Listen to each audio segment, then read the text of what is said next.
সবাইকে প্রীতি ও শুভেচ্ছা ইউটিউব চ্যানেল ভয়েস অফ জার্নালের পক্ষ থেকে। ভয়েস অফ জার্নালকে লাইক, শেয়ার, কমেন্ট ও সাবস্ক্রাইব করে আমাদের পাশে থাকুন। আমি আব্দুল সাত্তার আপনাদের সাথে আছি। আজকে দলগুলো দ্বিধায় ভুগছে, সংশয়ে রয়েছে বাংলাদেশের রাজনৈতিক দলগুলো। এদিকে ঐক্যমত্য কমিশন পথ খুঁজছে কিভাবে সমাধান করা যায়।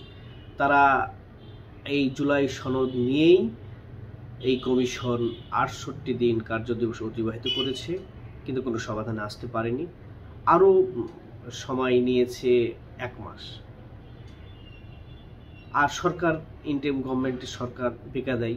বিএনপির দিকে তারা পক্ষপাতিত্ব করছে, আকার ইঙ্গিতে বোঝাচ্ছে। এনসিপির নেতা নাহিদ ইসলাম, সাজিদ আলম। এখন ডক্টর মোহাম্মদ ইউনূস এই জুলাই সনদকে শেষমেশ কি ছুঁড়ে ফেলে দেবেন, না বিএনপির দিকে নির্ভর হবে, না এনসিপির দিকে, এখন দ্বিধায় ভুগছেন। আর এটার বাস্তবায়ন নিয়ে তো প্রশ্ন থেকেই যাচ্ছে। এখন এই বিষয়গুলো বেশ বিভিন্ন মিডিয়ায় আলোচিত হচ্ছে, দেশ এবং বিদেশের মিডিয়াতে ব্যাপক সরবভাবে প্রচারিত হচ্ছে।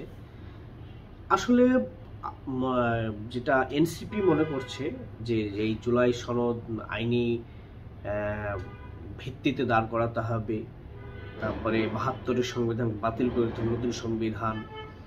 তো তাহলে তো আদৌ তো সম্ভব না আগামীতে ফেব্রুয়ারিতে নির্বাচন করা। এখন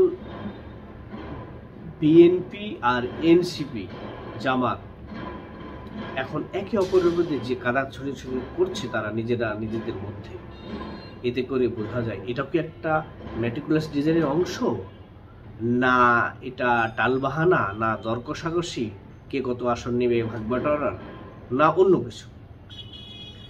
এখন তো জনগণ মানে দ্বিধায় পড়ে গেছে। রাজনীতিক যারা বিশ্লেষণ করা তারা মানে কোনো কিছু মেলাতে পারছেন না যে আসলে কি ঘটতে যাচ্ছে আগামীতে।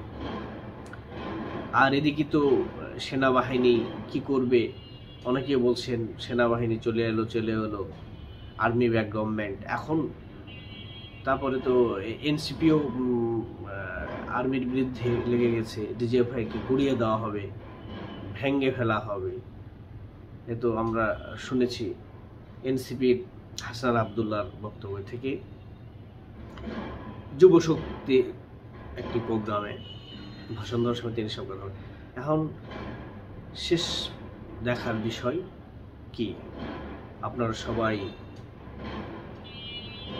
অপেক্ষা করুন, আমরা দেখতে থাকি কি হচ্ছে আর কি, সেটাই আর কি আমরা এখন পর্যবেক্ষণ করছি। আপনারাও করেন, আমরাও করছি।